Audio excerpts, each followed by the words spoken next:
Shout out mga ka-difficulties. Kumusta po kayo? So ito, may share tayo. Ito, gawa ko to noong 2014 pa. So hindi ko makalimutan to dahil kakagawa. Kasi ang ginawa natin ito, puro tagpi ang pyesa. So pinagsama-sama yung mga pyesa. Tapos ginawa natin na inasimple natin ng power amp mismo.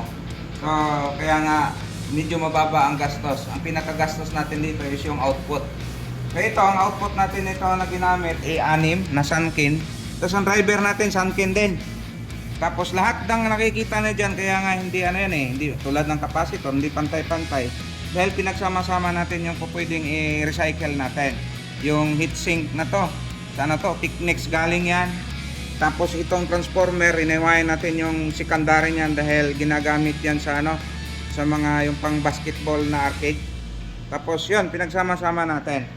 So ang circuit nito,